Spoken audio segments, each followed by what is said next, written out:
നിലമ്പൂരിൽ കോൺഗ്രസ് തോറ്റു. 23 വരെ കാത്തിരിക്കേണ്ട ആവശ്യമൊന്നുമില്ല. ജൂൺ 1-ാം തീയതി തന്നെ ഫലപ്രഖ്യാപനം വരികയാണ്. അതിനി ഇലക്ഷൻ പ്രവാചകന്മാരുടെ ആവശ്യമില്ല. ജൂൺ 19-ന് ജനം വിധിയെഴുതും. അവരുടെ മനസാക്ഷിക്ക് അനുസരിച്ച് തന്നെ UDF സ്ഥാനാർത്ഥി അവിടെ തോൽക്കും, യാതൊരു സംശയവുമില്ല. അത് VD സതീശന് അറിയാം, രമേശ് ചെന്നിത്തലയ്ക്ക് അറിയാം, K മുരളീധരന് നന്നായി അറിയാം. അതിന്റെ അനുരണനങ്ങളാണ് നിലമ്പൂരിൽ UDF ക്യാമ്പിൽ സംഭവിച്ചു കൊണ്ടിരിക്കുന്നത്. അവർ പരാജയപ്പെട്ടു കഴിഞ്ഞു. BJP ഇന്നലെ തോറ്റുവെങ്കിൽ കോൺഗ്രസ് ഇന്ന് തോറ്റു. അതിന്റെ കാരണങ്ങൾ ഞാൻ പറഞ്ഞു തരട്ടെ. ഞാൻ പറയാതെ തന്നെ നിങ്ങൾക്ക് അറിയാം. ഇന്നലെ വരെ PV അൻവർ വെല്ലുവിളിച്ച് നടന്നു. UDF-നെ വെല്ലുവിളിച്ചു. UDF പറഞ്ഞു PV അൻവറുമായി യാതൊരു ചർച്ചയ്ക്കുമില്ല. PV അൻവർ അടഞ്ഞ അധ്യായമാണ്. അയാൾ പോകുന്നെങ്കിൽ പുല്ല് പോകട്ടെ, ഞങ്ങൾക്ക് യാതൊരു പ്രശ്നവുമില്ല, ഞങ്ങൾ വിജയിക്കുമെന്നൊക്കെ പറഞ്ഞു. വെളുക്കെ ചിരിച്ച് പരസ്പരം ഹസ്തദാനവും ഒക്കെ നടത്തി പിരിഞ്ഞു പോയി UDF നേതാക്കളൊക്കെ. എന്നിട്ട് എന്ത് സംഭവിച്ചു? അർദ്ധരാത്രി അടുത്തപ്പോൾ രാഹുൽ മാങ്കൂട്ടത്തിൽ യുവ നേതാവിനെ ഒതായിലെ PV അൻവറിന്റെ വസതിയിലേക്ക് പറഞ്ഞുവിട്ടു. VD സതീശനും ഷാഫി പറമ്പിലും അതുപോലെ സണ്ണി ജോസഫും അടൂർ പ്രകാശും അടങ്ങുന്ന വമ്പൻ സംഘം രാഹുൽ മാങ്കൂട്ടത്തിലിനെ രഹസ്യ സന്ദേശവുമായി അൻവറിന്റെ വീട്ടിലേക്ക് പറഞ്ഞുവിട്ടു. അനുനയ ചർച്ചയ്ക്കു വേണ്ടി, സമവായത്തിന് വേണ്ടി. അൻവറെ മത്സരിക്കരുതേ എന്ന സന്ദേശവുമായാണ് രാഹുൽ മാങ്കൂട്ടത്തിലിനെ അങ്ങോട്ട് പറഞ്ഞുവിട്ടത്. രാഹുൽ മാങ്കൂട്ടത്തിലിനോട് അൻവർ പറഞ്ഞു ഓൾ ദ ബെസ്റ്റ്. അൻവർ പറഞ്ഞു all the best. Rahul Mamkoottathil പറഞ്ഞു ഗുഡ് നൈറ്റ്. പക്ഷേ നേരം ഒന്ന് ഇരുണ്ടു വെളുത്തപ്പോഴേക്കും അൻവർ മത്സര രംഗത്തേക്ക് വന്നു. അത് ഞാൻ പിന്നൊരിക്കൽ പറയാം, മറ്റൊരു വാർത്തയിൽ പറയാം. ഇത് ഒരു കാരണം. പരാജയ ഭീതി കൊണ്ടാണ് അൻവറിന്റെ കാല് പിടിക്കാൻ രാഹുൽ മാങ്കൂട്ടത്തിലിനെ UDF നേതാക്കൾ, UDF ചെയർമാനായ VD സതീശൻ, പ്രതിപക്ഷ നേതാവായ VD സതീശൻ അങ്ങോട്ടേക്ക് പറഞ്ഞുവിട്ടത്. പറഞ്ഞ കാര്യത്തിൽ ഉറപ്പുണ്ടായിരുന്നുവെങ്കിൽ, ആര്യാടൻ ഷൗക്കത്ത് വിജയിക്കുമെന്ന് കോൺഗ്രസ് ക്യാമ്പിന് ഉറപ്പുണ്ടായിരുന്നുവെങ്കിൽ രാഹുൽ മാങ്കൂട്ടത്തിലിനെ അങ്ങോട്ടേക്ക് പറഞ്ഞു വിടുമോ? ഇല്ല, ഒരിക്കലുമില്ല. രാഹുൽ മാങ്കൂട്ടത്തിലിനെ പറഞ്ഞു വിട്ടത് പരാജയഭീതി ഒന്നുകൊണ്ട് മാത്രമാണ്. UDF-ലെ പടലപ്പിണക്കങ്ങൾ മുസ്ലിം ലീഗിനെ അസ്വസ്ഥമാക്കിയിട്ടുണ്ടെന്ന് ലീഗ് നേതാക്കൾ പല കുറി പരസ്യമായി തന്നെ പറഞ്ഞിട്ടുണ്ട്. ലീഗിലെ ആളുകൾ ആരാണ്? കുഞ്ഞാലിക്കുട്ടിയും അതുപോലെ സാദിഖ് അലി ശിഹാബ് തങ്ങളും മാത്രമല്ല മുസ്ലിം ലീഗ് എന്ന് പറയുന്നത്. KM ഷാജിയും അതുപോലെ തുടങ്ങിയ കുറച്ച് നേതാക്കൾ മാത്രമല്ല മുസ്ലിം ലീഗ്. ബഹുഭൂരിപക്ഷം വരുന്ന സാധാരണക്കാരായ മുസ്ലിം സമുദായ അംഗങ്ങളുണ്ട് നിലമ്പൂരിലെ വോട്ടർമാർ. അവര് ഇത് കണ്ടുകൊണ്ടിരിക്കുകയല്ലേ, അവരിത് കാണുകയല്ലേ. തൊഴുത്തിൽ കുത്തും, പടലപ്പിണക്കവും, തമ്മിൽ തല്ലും, അഭിപ്രായ ഐക്യമില്ലായ്മയും തമ്മിൽ കണ്ടുകൊണ്ടിരിക്കുകയല്ലേ. അവര് വോട്ട് ചെയ്യുമോ ഇവർക്ക്? ആരാണ് മൂപ്പ് ഇളമ തർക്കം, ആരാണ് നേതാവെന്ന് അറിയാത്ത തർക്കം. നിലമ്പൂരിൽ PV അൻവർ ഒന്ന് പറയുന്നു, VD സതീശൻ മറ്റൊന്ന് പറയുന്നു. ജനങ്ങളെ ഇട്ട് വട്ട് കളിപ്പിക്കുന്നു, കുരങ്ങന്മാരെ പോലെയാക്കുന്നു, വോട്ടർമാരെ കുരങ്ങ് കളിപ്പിക്കുന്ന അവസ്ഥ. അവര് വോട്ട് ചെയ്യുമോ? വിശ്വസിച്ച് ആരെങ്കിലും UDF-നെ വോട്ട് ചെയ്യുമോ? പ്രത്യേകിച്ച് പകുതി വഴിക്ക് കുടമിട്ട് ഉടച്ചിട്ട് ഇറങ്ങിപ്പോയ PV അൻവർ. 1800 കോടി രൂപയുടെ വികസനം 9 വർഷം കൊണ്ട് നടപ്പിലാക്കിയ ഇടതുമുന്നണി സർക്കാർ. ആ സർക്കാരിന്റെ വികസന പദ്ധതികൾ പൂർണ്ണതയിൽ എത്തിക്കുന്നതിന് മുന്നേ ഇല്ലാത്ത ആരോപണങ്ങൾ ഉന്നയിച്ച് കുടമിട്ടുടച്ച് ഇറങ്ങിപ്പോയ PV അൻവർ. PV അൻവറിനെ കഷത്ത് വയ്ക്കാനും കൊള്ളില്ല, തലയിൽ വയ്ക്കാനും കൊള്ളില്ല, ഉത്തരത്തിൽ ഉള്ളത് എടുക്കാനും വയ്യ, കഷത്തിലുള്ളത് പോകാനും പാടില്ല എന്ന UDF-ന്റെ അവസ്ഥ.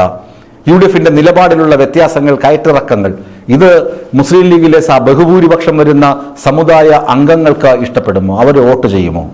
വോട്ട് ചെയ്യില്ല. അത് UDF-ന്റെ പരാജയം എഴുതി ഉറപ്പിക്കുന്നതല്ലേ. ഇനിയുമുണ്ട് കാര്യങ്ങൾ. പിന്നെ CPM-ന്റെ കരുത്തനായ സ്ഥാനാർത്ഥി M സ്വരാജ് അവിടെ സ്ഥാനാർത്ഥിയായി എത്തിക്കഴിഞ്ഞു. അത് UDF-ന് കനത്ത പ്രഹരമാണ്. രാഹുൽ മാങ്കൂട്ടത്തിലൊക്കെ ഇരുന്നങ്ങ് വെല്ലുവിളിക്കുകയായിരുന്നു. സോഷ്യൽ മീഡിയയിൽ ഒരു സ്ഥാനാർത്ഥിയെ കണ്ടെത്താൻ ഇത്ര വൈകി, അവരിനി ഏതെങ്കിലും സ്വതന്ത്രനെ കൊണ്ടുവരാനുള്ള ശ്രമത്തിലാണ്, ആരും സ്ഥാനാർത്ഥിയായി നിൽക്കുന്നില്ല, UDF-ന്റെ കരുത്ത്, ഭരണവിരുദ്ധ വികാരം, അതുകൊണ്ട് ആരും സ്ഥാനാർത്ഥിയായി നിൽക്കുന്നില്ല. ചിലപ്പോൾ CPM ഇക്കുറി ഇലക്ഷനിൽ തന്നെ മത്സരിക്കുകയില്ല, ഇടതുമുന്നണി സ്ഥാനാർത്ഥിയെ നിർത്താതെ നിലമ്പൂരിൽ നിന്ന് ഒളിച്ചോടിപ്പോകും. ഇമാതിരിയൊക്കെ വർത്തമാനമായിരുന്നു. സംസ്ഥാന സെക്രട്ടേറിയറ്റ് അംഗമായ M സ്വരാജ്, നിലമ്പൂരുകാരനായ M സ്വരാജ് അവിടെ സ്ഥാനാർത്ഥിയായി മത്സരിക്കാൻ എത്തുന്നു എന്നറിഞ്ഞപ്പോൾ തന്നെ UDF ക്യാമ്പിൽ വീണ്ടും പതർച്ച വന്നു. ഞങ്ങൾ തോൽക്കുമെന്ന് ഉറപ്പിച്ചു അവർ.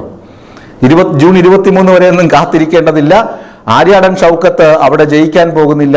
കാരണം ഇനിയുമുണ്ട്. ഒന്ന്, UDFിലുള്ള പടലപ്പിണക്കങ്ങൾ ജനങ്ങൾ വെറുത്തു കഴിഞ്ഞു. UDFിന് നിലപാട് ഇല്ലായ്മയെ ജനങ്ങൾ എതിർക്കുന്നു.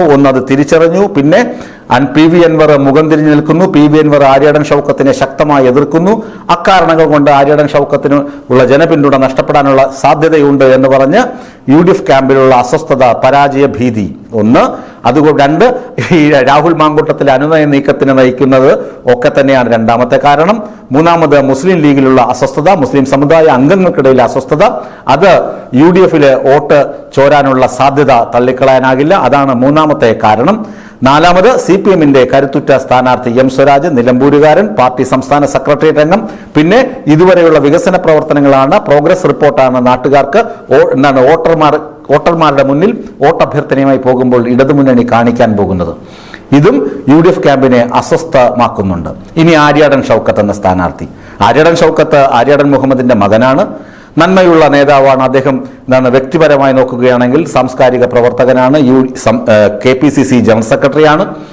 60 വയസ്സ് കഴിഞ്ഞ പക്വമതിയായ നേതാവാണ്. പക്ഷേ അദ്ദേഹത്തിന് 2 കേസുണ്ട്, ക്രിമിനൽ കേസുണ്ട്. അത് രണ്ടും അൻവർ കൊടുത്ത കേസുകളാണ്. അൻവറിനെതിരെ വധശ്രമ കേസ്, പിന്നെ ഒന്ന് കലാപ ആഹ്വാനം. അങ്ങനെ 2 ക്രിമിനൽ കേസുകളുണ്ട് ആര്യാടൻ ഷൗക്കത്തിനെതിരെ. അതുകൊണ്ടാണ് അൻവർ ആര്യാടൻ ഷൗക്കത്തിനെ പിന്തുണയ്ക്കാത്തത്. തനിക്കെതിരെ വധശ്രമത്തിന് ആഹ്വാനവും കലാപാഹ്വാനവും ഒക്കെ ചെയ്ത നേതാവിനെ എങ്ങനെ അൻവർ പിന്തുണയ്ക്കും?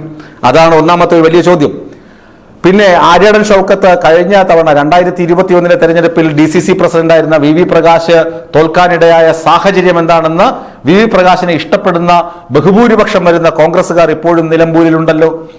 ആ നിലമ്പൂരുകാർക്ക് അറിയാമല്ലോ VV പ്രകാശ് എങ്ങനെയാണ് തോറ്റതെന്ന്.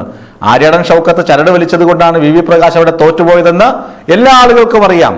VV പ്രകാശിന്റെ കുടുംബാംഗങ്ങൾ ഇപ്പോൾ തന്നെ ഫേസ്ബുക്ക് പോസ്റ്റ് ഇട്ട് കഴിഞ്ഞു. തങ്ങളുടെ പിതാവ് എങ്ങനെ മരിച്ചുവെന്ന് ആ മക്കൾ എഴുതി കുറിപ്പിട്ടില്ലേ, എങ്ങനെയാണ് തോറ്റുപോയതെന്ന്. ആ സങ്കടം ഉള്ളിൽ ഒതുക്കി അദ്ദേഹം തെരഞ്ഞെടുപ്പ് ഫലപ്രഖ്യാപനത്തിന് 2 ദിവസം മുമ്പെയാണ് അദ്ദേഹം മരിച്ചുപോയത്. ചുരുങ്ങിയ വോട്ട് 2700 വോട്ടുകൾക്കാണ് PV അൻവർ കഴിഞ്ഞ തവണ ജയിക്കുന്നത് തന്നെ. അപ്പോ PV അൻവർ ജയിക്കാനിടയായ സാഹചര്യം, VV പ്രകാശ് അവിടെ തോൽക്കാനിടയായ സാഹചര്യമൊക്കെ ആര്യാടൻ ഷൗക്കത്തിന്റെ കാലുവാരൽ രാഷ്ട്രീയം കൊണ്ടാണെന്ന് കോൺഗ്രസുകാർക്ക് തന്നെ അറിയാം. അതുകൊണ്ട് ആര്യാടൻ ഷൗക്കത്തിന്റെ സ്ഥാനാർത്ഥിത്വം തന്നെ കോൺഗ്രസുകാർ ചോദ്യം ചെയ്യുന്നുണ്ട്. പിന്നെ ഇപ്പോഴത്തെ VV ജോയ് ചുമ്മാതിരിക്കുമോ?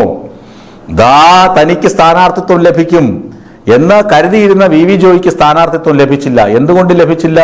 അത് PV അൻവർ തന്നെ പറഞ്ഞു നടന്നില്ലേ. ഗോഡ് ഫാദർമാരില്ലാത്തത് കൊണ്ട് VV ജോയ്ക്ക് എന്ത് ലഭിച്ചില്ല? സ്ഥാനാർത്ഥിത്വം ലഭിച്ചില്ല എന്ന് പറയുന്നു. അപ്പോ അതുമാത്രമല്ല, ക്രിസ്ത്യൻ ന്യൂനപക്ഷത്തിന്റെ പ്രതിനിധിയായിരുന്നു VV ജോയ്. മലയോര മേഖലയിലെ പ്രശ്നങ്ങൾ മുഴുവൻ അറിയാവുന്ന സ്ഥാനാർത്ഥിയായിരുന്നു VV ജോയ്. അദ്ദേഹത്തിന് സ്ഥാനാർത്ഥിത്വം കൊടുത്തില്ല. അതുകൊണ്ട് VS ജോയ്, അതുകൊണ്ട് അദ്ദേഹത്തിന്റെ വോട്ട്, അദ്ദേഹത്തിന് ലഭിക്കാമായിരുന്ന വോട്ട് ലഭിക്കുമോ? ആര്യാടൻ ഷൗക്കത്തിന് കുറെ വോട്ട് അങ്ങനെയും ചോർന്നു പോകില്ലേ? അങ്ങനെ പരാജയ ഭീതിയിലാണ് UDF ക്യാമ്പ്. ഈ പരാജയ ഭീതി എനിക്ക് പ്രശ്നമല്ല. അതുകൊണ്ടാണ് ഞാൻ പറയുന്നത്, ഈ പരാജയഭീതി ഇലക്ഷനിൽ അങ്ങോളം ഇങ്ങോളം നിൽക്കും. അത് മറികടക്കണമെങ്കിൽ കുറച്ച് പ്രയാസപ്പെടും. മൂക്കിട്ട് ഇക്ഷ ഇണ്ണാന്നൊന്നും എഴുതിയാൽ പറ്റില്ല.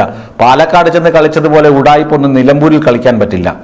പാലക്കാട് ചെന്ന് കുറെ ഉടായിപ്പൊക്കെ VD സതീശൻ കളിച്ചു. വക്രബുദ്ധിയും വോട്ട് ചോർത്തലും അണ്ടർഗ്രൗണ്ട് ഇടപാടും ഒക്കെ നടത്തിയിരുന്നു. പക്ഷെ അതിവിടെ നടപ്പില്ല. ഇവിടെ ഇപ്പോഴേ വോട്ടർമാർ ഉറപ്പിച്ചു കഴിഞ്ഞു. രാഹുൽ മാങ്കൂട്ടത്തിനെ പാതിരാത്രി പറഞ്ഞയച്ചത് തന്നെ വീഡിയോ ദൃശ്യങ്ങളൊക്കെ പുറത്തു വന്നില്ലേ? രഹസ്യമായി പോയതാണ്, തലയിൽ മുണ്ടിട്ട് പോയതാണ് ഹംസമായി. നാണം കെട്ടുപോയി രാഹുലൊക്കെ. ഇതൊക്കെ ഈ വാർത്തകളും ദൃശ്യങ്ങളും ഒക്കെ പുറത്തു വന്ന സ്ഥിതിക്കാണ് ഞാൻ പറയുന്നത് കോൺഗ്രസ് തോൽക്കും. ജൂൺ 23 വരെ കാത്തു നിൽക്കേണ്ട. BJP ആദ്യം തോറ്റു. BJPയുടെ സ്ഥാനാർത്ഥിയൊക്കെ വന്നു. BJP മത്സരിക്കും. മോഹൻ ജോർജ് എന്ന സ്ഥാനാർത്ഥിയാണ്, മർത്തോമ സഭക്കാരനാണ് BJPക്ക് വേണ്ടി മത്സരിക്കുന്നത്.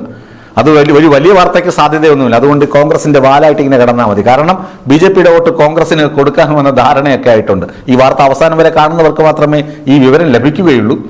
ഈ അവസാനം വരെ കാണണം BJPയുടെ വിവരം അറിയണമെങ്കിൽ. മോഹൻ ജോർജ് എന്ന് പറയുന്ന മർത്തോമക്കാരനാണ് സ്ഥാനാർത്ഥി. അപ്പോൾ BJP മത്സരിക്കാൻ തീരുമാനിച്ചിട്ടുണ്ട്. BJP ഇന്നലെ തോറ്റു, ഇന്ന് കോൺഗ്രസും തോറ്റു.